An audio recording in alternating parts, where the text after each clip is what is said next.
성경 공부를 할 때 또는 성경 말씀을 들을 때 늘 느끼는 거지만은 구약의 레위서하고 에스겔서, 신약에 와서는 로마서와 히브리서, 그리고 요한계시록, 이 5권은 말씀 전하기도 불편하고 참 힘들고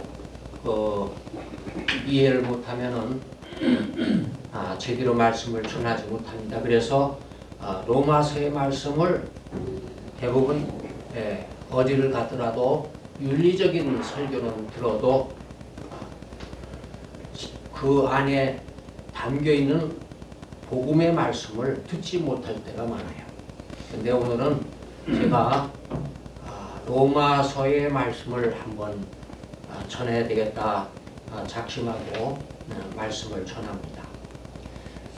설교의 말씀에 보니까 하나님의 심판이냐 상급이냐 하는 제목으로 나오는데 우리 인생의 목표는 이 2가지에 있어요. 구원받은 자는 상급을 받는 거예요. 심판이 아니에요. 그러나 구원받지 못한 사람은 아무리 의롭게 살았어도 심판을 받게 됩니다. 근데 이 로마서를 이해하려면은 먼저 로마란 나라의 역사적인 배경을 알아야죠. 그 로마는 기원전 753년에 로물로스라는 사람이 나라를 세웠어요. 그러니까 예수님이 탄생하시기 750여 년 전에 이미 이제 로마가 존재를 했는데, 이 지구가 생긴 이래 로마만큼 강대한 나라가 없어요. 지금 미국도 패권 국가라고 해서 제일 가는 나라가 되지만 껍석대고 러시아도 달려붙고 다른 나라들도 미국과 상대를 한단 말이에요. 그러나 로마 시대 때의 그 로마라는 존재는 지금 미국이 아무리 강하다 하더라도 상대가 되질 못했습니다. 근데 그 로마가 몇 년 동안 유지가 되느냐? 미국은 뭐 지금 한 400여 년밖에 안 되는데, 로마는 700년, 기원전 753년에 돼서 서기 395년에 동서로 둘로 갈라졌어요. 그래 둘로 갈라졌는데 그것마저도 동로마는 한 80년 후에 멸망하고 맙니다. 그리고 서로마는 1400년까지 유지가 돼 1453년 오스만 투르크에 멸망당해요. 오스만 투르크가 누굽니까? 터키 군대잖아요. 터키가 어떤 나라입니까? 회교 국가예요. 이슬람 국가란 말이에요. 그러니까 서로마는 게르만한테 망하고 동로마는 오스만 투르크한테 멸망당하고 이 세상에서 자취를 감춰버리고 말합니다. 그러면은 기원전 753년부터 서기 1450년까지 계산해 보니까 2206년 동안 로마가 존재한 거예요. 엄청 강한 나라였다는 것이 이 역사에서 드러납니다. 이런 로마 시대의 사람들을 겨냥해서 사도 바울이 이 성경을 쓴 겁니다. 얼마나 로마서가 어렵고 힘드냐 하는 것은 이 역사에서 나오는 거예요. 근데 로마 시대 때의 덕목은 뭐냐? 덕목이라는 것은 대인관계, 사람들이 관계하는 인격적인 성품을 말하는 거예요. 그렇죠? 기독교의 덕목이 뭐예요? 믿음, 소망, 사랑. 이게 덕목이란 말이에요. 근데 로마 시대 때는 지혜, 정의, 용기, 영성, 요 4가지가 덕목이었습니다. 지혜라고 하는 것은 로마가 생기 전 90년 전에 이미 솔로몬이 지혜를 정치했죠. 지혜 정치를 했단 말이에요. 그래서 지혜를 덕목으로 삼았었는데, 로마 시대에도 솔로몬의 이야기를 많이 들었기 때문에 그랬는지 몰라도 지혜가 가장 큰 덕목이다. 그리고 정의, 바르게 사는 거. 그래서 로마 시대 때의 철학이 많이 발전했죠. 플라톤이라든지 아리스토텔이라든지 그런 일들이 정의를 실현하느라고 노력을 많이 했어요. 그리고 용기와 영성. 왜 용기가 들어갔냐면은 나라가 부강해지려면 군이 강해야 되고, 군이 강하려면은 결국 군대를 위해서 용기가 있어야 된다. 다윗의 그 용맹을 아마 그 당시에도 많이 알았던 것 같아요. 그래서 이것을 덕목으로 삼았습니다. 이런 네 가지 덕목으로 인해서 로마인들은 스스로의 신앙심을 가졌어요. 그 말이 무슨 얘기냐? 나는 의롭게 살고 정의롭게 살지만은 또 용기가 있고 지혜롭다는 이것이 그 시대의 덕목이 될 뿐만이 아니라 이게 종교의 바탕이 있단 말이에요. 그러다 보니까 신이 셀 수 없이 많았어요. 그래서 사도행전 17장 16절에서부터 23절 뭐 한 30절까지 보면은 어떤 현상이 나오느냐? 사도 바울이 그래요. 아레오바고에 가서, 아레오바고라는 건 광장에 모이는 장소를 말합니다. 아덴의 아레오바고, 아덴의 광장에 가서 복음을 전하는데, 여러분이요, 로마에는 내가 알지도 못하는 수많은 신들이 있다 한 이야기를 했어요. 아덴에도 그랬다 이거예요. 로마뿐만이 아니라 아덴에도 내가 알지도 못하는 그런 수많은 신들을 보았다 증언입니다. 그런데요, 정말 그 로마를 갔다 온, 이태리 갔다 온 분들, 그리스, 로마 그런 데 돌아다녀 본 분들은 다 신이 외형적으로 나타나 있죠. 칼을 들고 있다든지, 번개를 치고 있다든지, 아니면 옷을 벗은 비너스가 있다든지, 이게 다 신이에요. 그 당시에. 그래서 열거에 보면 아폴로는 그리스 시대, 로마가 생기기 전에 한 300~400년 존재했던 그리스가 있었는데, 그리스 시대부터 아폴로 신이 있었고, 주피터, 주피터는 목성이잖아요. 이 우주상의 제일 큰 별이잖아요. 주피터가 있었어요. 싸움에 승리하는 신이다 하는 뜻이에요. 또 태양신이 있어요. 태양신은 일신교를 만들어냈고요. 바카스 신도 있었어요. 술 마시는 신.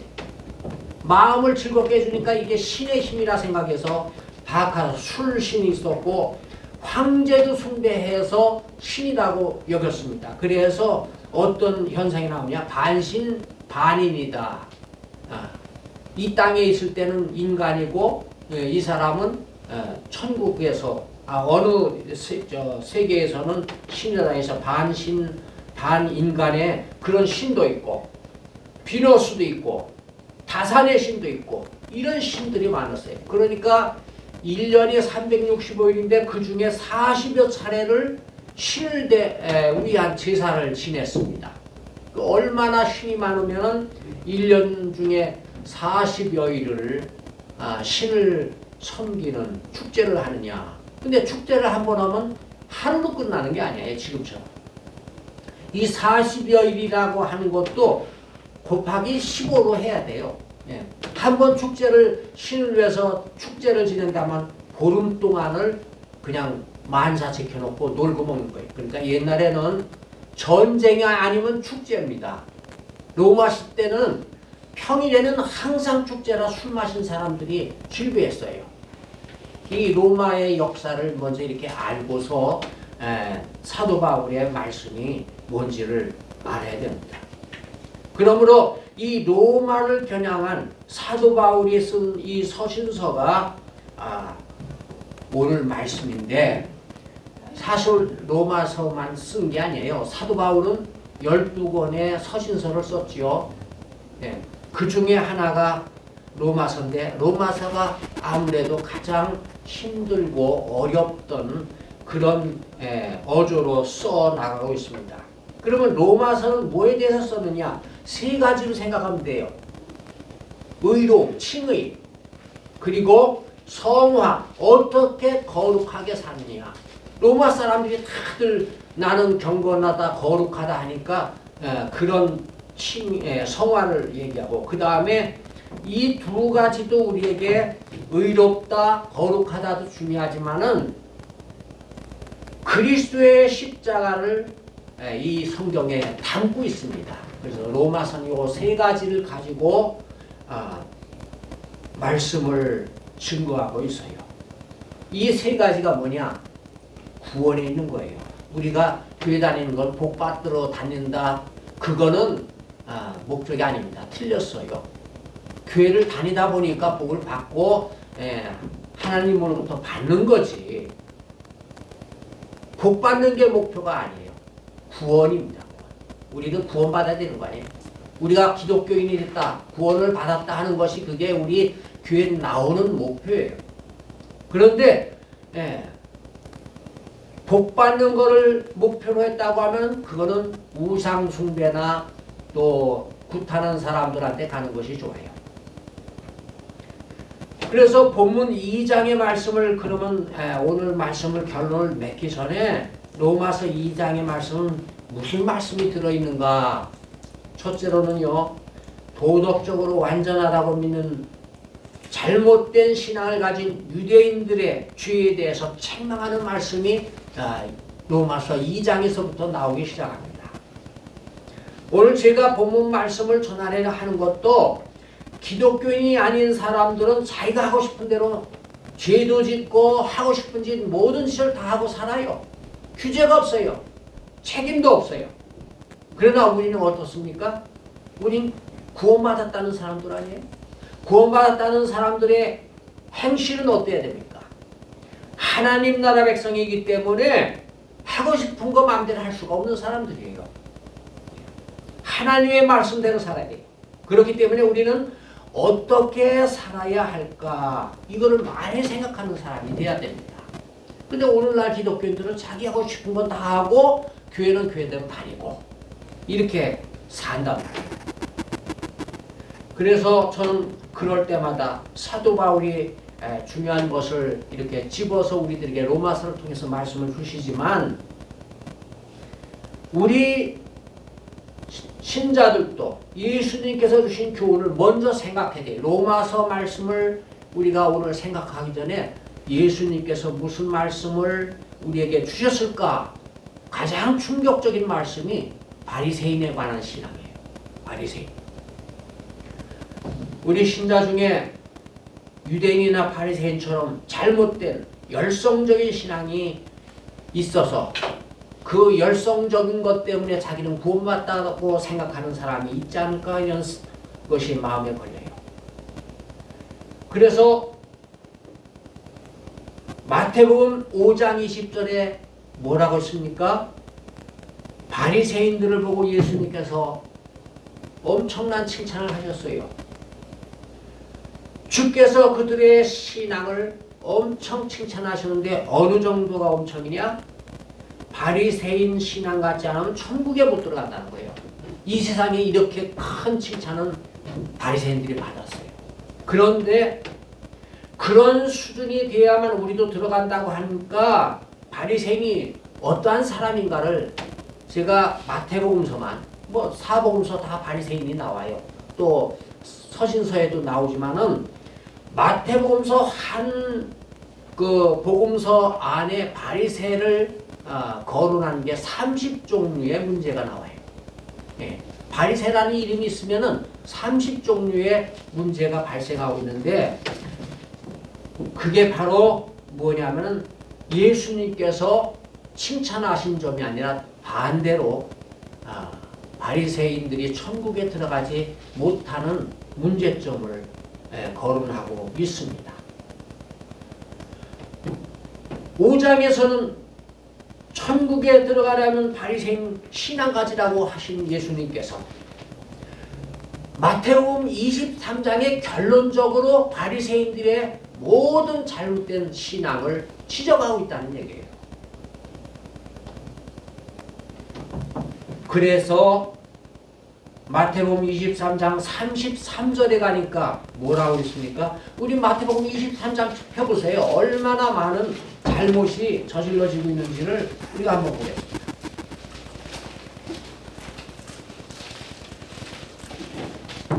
33절에 뭐라고 그랬어요? 뱀과 독사의 자식이라. 5장에서는 천국에 들어갈 사람이었는데 23장에 와서는 사탄의 자식이 됐어요. 왜 하나님께서 인정하는 신앙이 되지 못하고 주님께서 칭찬하는 신앙이 되지 못하고 결론이 이렇게 됐을까? 이게 큰 충격이 아니에요? 우리가 신앙생활을 하면서 구원받는다고 표현은 나왔는데 나중에 결론이 구원받지 못하고 죽는 사람, 그런 사람도 세상에 많아요. 교단에다가 못된 짓 하고 감옥에 들어가는 사람 많고 사기를 쳐서 정말 종말 맞이하는 사람도 많잖아요. 그러면 바리새인들의 신앙의 문제점이 뭐냐? 왜 그거를 우리가 오늘 이 시간에 생각하려고 하는 겁니다. 우선 마태복음 23장의 바리새인들의 문제가 뭐가 나오는지 볼까요? 3절에 보니까 율법을 말하고 행치는 안 해. 자기가 율법을 지킨다고 했는데 행치를 않았다. 4절에 보니까 남을 시키기만 한다. 손가락질만 하고 가져와라, 들어와라, 노래를 불러라, 이렇게 시키기만 하지 손가락 하나로만 사는 사람이에요. 바리새인들이 그랬다 이거예요. 남을 부리기만 해요. 5절에는 자기 자랑만 합니다. 6절에는 상속과 대접만 받으려고 했어요. 항상 뒤를 챙겼다. 8절에 가면은 뭐라 합니까? 랍비라, 선생님이라, 이게 존경받는 이름 갖기를 원했습니다. 9절에는 하나님을 대신했어요. 자기가 아버지 행세한다고 했어요. 그렇잖아요? 10절에는 자칭 지도자라고 그랬습니다. 우리의 지도자는 누구십니까? 목사도 아니고 교황도 아니고 예수 그리스도입니다. 이 세상의 지도자는 오직 그리스도뿐이에요. 13절 문제가 이게 결정적인 문제인데요. 뭐라고 했습니까? 우리 13절은 한번 좀 읽어봐요. 다 같이요. 시작. 바 있을진저 시간과 서기관들과 바리새인들이여 너희는 천국 문을 사람 앞에서 닫고 너희도 들어가지 않고 들어가려 하는 자도 들어가지 못하게 하노라. 이게 바리새인들이 한 일들입니다. 천국을 들어가지 못하게 했어요. 그런데 15절에 가서도 똑같은 말씀이지만 더 강력하게 못된 짓이 드러나요. 한 사람을 얻기 위하여 바다와 육지를 돌아다니다가 생겼는데 그 사람을 지옥의 자식으로 만들었다. 너희보다 배나 더 지옥 자식이 되게 만들었다는 것은 사탄의 자녀를 만드는 원인이 됐다는 거예요. 그 이후로도 여러 가지 종교적인 문제가 나옵니다. 30절까지. 17절에는 눈먼 인도자로서 무엇이 크냐? 금이냐 예물이냐? 성전이냐 금이냐? 예물이냐 제단이냐? 이 문제 가지고 따집니다. 이거는 아마도 그 성전에 관계된 물질 문제인 것 같아요. 23절에 보면 11조를 드리지만은 정의와 긍휼과 믿음을 버렸다. 그러니까 바리새인들은 철저하게 11조를 드립니다. 11조는 헌금이 아니에요. 11조라고 해야지 11조 헌금이면 틀린 거예요. 왜냐하면 11조는 하나님의 것이에요. 그래서 11조라고 그러지 헌금이라는 것은 그 걷는 거를 말합니다. 바치는 헌이거든요. 잡아 바치는 거를 말해요. 그러니까 헌금이라는 건 주일헌금이나 또는 선교헌금은 헌금이고 11조는 헌금이 아니고 감사 헌금 하는데 사실 감사 헌금은 우리가 통칭 다 나갔기 때문에 헌금이라고 붙였지만은 그냥 감사 예물입니다. 그렇잖아요. 그렇기 때문에 11조와 감사 예물은 하나님의 것인데 거기에 정의가 빠졌다는 건 뭐예요? 바로 계산을 하지 않았다는 거예요. 긍휼이라는 건 뭡니까? 잘못을 하는 거예요. 그리고 믿음을 버렸다는 것은 믿음대로 바치지 않았다는 거예요. 이 세 가지가 빠진 11조라면은 그건 잘못된 것이요. 바리새인들이 했다는 거예요. 24절에 보니까 도둑질이 했다. 근데 표현이 재밌어요. 조그만 것들은 다 가난한 자들에게 베풀어요. 근데 낙타. 그러니까 하루살이와 낙타를 비교할 때 뭐가 큽니까? 낙타가 훨씬 크죠. 수천 배 크죠. 아예 수만 배가 될 거예요. 하루살이는 눈에 보이지도 않는 조그만 건데 큰 거는 먹어치우고 작은 거는 선심 쓴다는 뜻이에요. 도둑질했어요. 그렇게. 25절에는 윤리가 깨끗하지 못하다. 28절에는 외식과 불법을 행했다. 30절에는 하나님의 종을 죽인 것, 자기 조상들이 못된 짓을 한 거를 갖다가 의인화시켜서 비석을 세워 놓았다는 겁니다. 여러분, 바리새인들의 문제점이 무엇인지 깨달아집니까? 엄청나잖아요. 그들이 겉으로는 의로운 채 있지만은 속으로는 예수님께서 그들을 30평생 지내면서 보셨을 때 이런 문제점이 30여 가지의 문제점이 발생했다는 것을 볼 수가 있습니다. 오늘 우리도 이 말씀을 듣기 바랍니다. 로마서 말씀은 하나님의 선택된 민족이라고 자처하는 유대인이 이방 민족과 다름없이 죄를 범하고 살고 있다 하는 말씀이 오늘 말씀의 결론이에요. 그러니까 우리도 역시 하나님 말씀대로 살지 않으면 어떻게 돼요? 소용이 없다는 거예요. 교회는 다녀도 소용없고 구원받은 것이 아니라.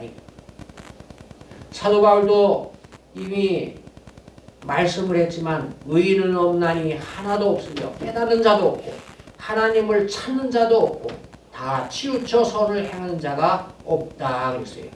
아니 이 사람들 종교를 가지고 있다고 그랬는데 왜 하나님을 찾는 자도 없고 선을 행하는 자가 없다고 할까? 그건 자기 기준으로 선을 행한 거지 하나님 기준에서 볼 때는 선이 아니라는 의미로 이런 말씀을 사도 바울이 한 겁니다. 그러므로 우리 기독교인들이 신앙은 가졌는데 잘못된 신앙에 빠지지 않았나를 늘 검토를 해보고 바로잡아야 되는 거예요. 우리가 참회기도 시간이 있잖아요. 그 참회기도 시간에는 자기의 그 잘못된 것이 있었나를 반성하라고 주어진 시간이에요. 그리고 그게 생각났으면 회개를 해야 돼요. 여러분 어떤 사람은 아주 약한 사람은 이렇게 돼요. 내 죄진 거를 다 위해서 회개 기도를 해서 죄사함을 받아야지. 그래야 천국 가니까. 그래서 기도는 했는데 제대로 회개한 게 아니에요. 말하자면은 생각나는 것만 하는 거예요. 생각나지 못한 죄가 있었으면 천국 갈까요? 못 갈까요? 그건 안 돼요. 그것까지도 회개해야 돼요. 재판정에 가기 전에 먼저 자기 잘못을 회개를 하고 또 자기가 생각하기에 남한테 잘못한 거 있으면 빨리 가서 청산하는 거예요. 친구들하고 또는 형제들하고 원한 맺은 거 있으면 해결하지 않고는 용서받지 못한다. 말하자면은 우리도 마찬가지예요. 회개하려면 생각나지 않는 것도 생각을 깨달아 가지고 해야만 된다. 근데 바리새인은 회개할 필요가 없다고 생각한 거예요. 왜? 하나님께 선택된 민족이어서 이방인처럼 회개하지 않아도 된다고 생각했기 때문에 문제가 생긴 겁니다. 자, 우리가 그러면 오늘 결론적으로 회개는 어떻게 해야 하는가를 생각해 보겠습니다. 말로만 회개해서는 안 돼요. 그건 자기 논리로 마음속에서 용서받았다고 생각한다고 죄가 없어진 게 아니고 우리는 회개를 세 가지로 성립해서 해야 합니다. 첫째는 내 자신이 회개를 했는지 알아. 그 얘기는 뭐냐? 내가 진정으로 마음속에서 우러나는 눈물을 흘리며 참여하는 마음을 가지리. 기도로서 영적인 응답을 본인이 받아야만 돼요. 그래야 회개한 거예요. 둘째로는 그러니까 이거 하나 가지고는 안 되는 거예요. 회개는. 두 번째 회개는 뭐냐?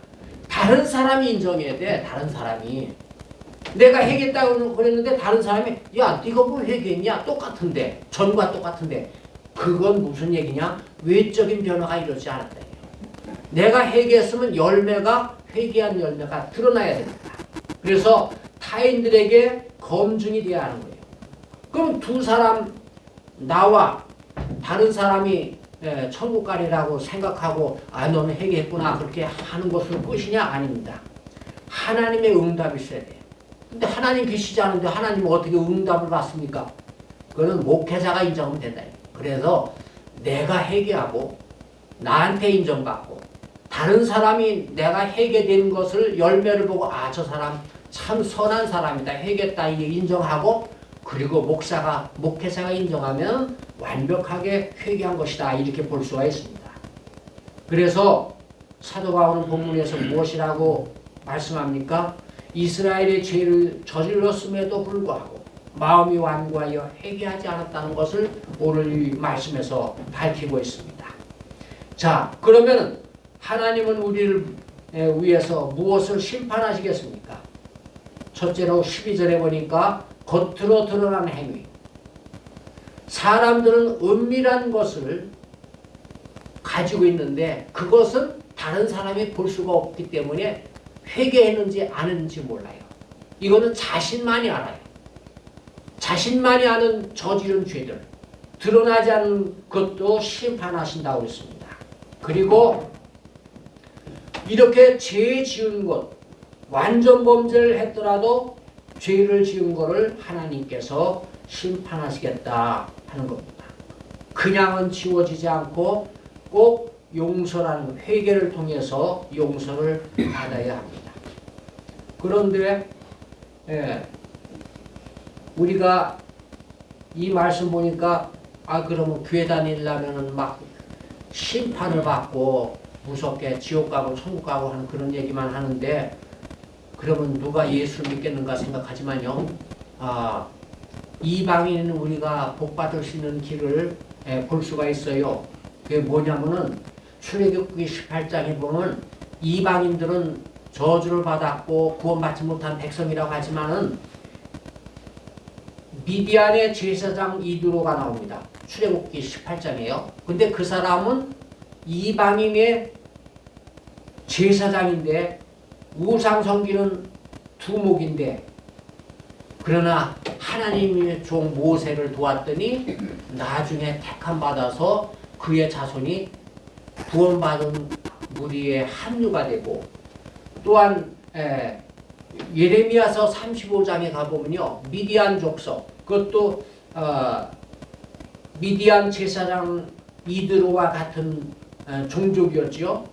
거기에 나오는 요나답이 있는데 요나답도 이방인이니까 이미 저주받은 거 아니에요. 우리도 저주받은 민족이에요. 이방인이니까 이스라엘 백성만 택함받은 민족이고 구원받은 민족이에요. 그런데 우리도 이방 민족이지만은 여기에 보니까 요나답이 나오는데 다른 사람들이 술 마시라 갖다 주니까 나는 하나님의 말씀을 고역할 수 없다고 거절해요. 그래서 이스라엘 백성들은 멸망돼서 나라가 없어지는데 이 요나답은 하나님의 복을 받았다고 예레미야 선지자가 요나답을 갖다가 칭찬을 하는 장면이 나옵니다. 다시 말해서 우리 신앙과는 어떠해야 하는가? 이미 이방인의 자손이지만 우리도 하나님 말씀을 잘 지키고 예수를 구주로 영접해서 구원받은 백성이 되자 하는 것이 오늘 말씀의 골자입니다. 모세는 왜 훌륭하냐? 히브리서 11장 26절에 뭐라고 합니까? 신앙의 사람 모세는 수모를 당해도 애굽의 재물보다 수모를 당하는 고통이 애굽의 재물보다 왕자보다 더 귀하게 여겼다. 이런 것이 진짜 신앙이다. 여러분, 고난당하는 것을 세상의 재물보다 좋아할 사람 어디 있어요? 근데 모세는 그렇게 생각했어요.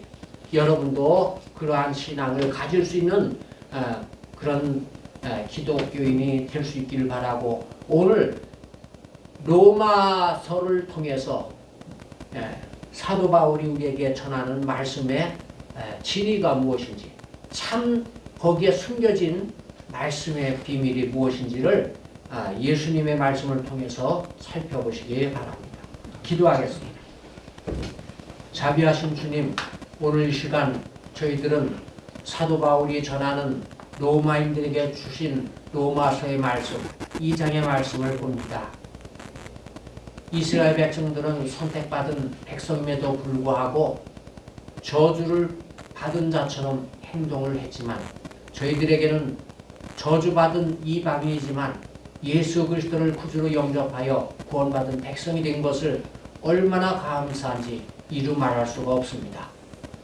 오늘 저희들에게 주시는 말씀을 통하여 기독교인으로서 바른 신앙을 가질 수 있도록 참된 그리스도인 되어 구원받은 백성이요 복받은 백성이 되어질 수 있도록 은혜를 내려 주옵소서. 주 예수 그리스도의 이름으로 기도하옵나이다. 아멘.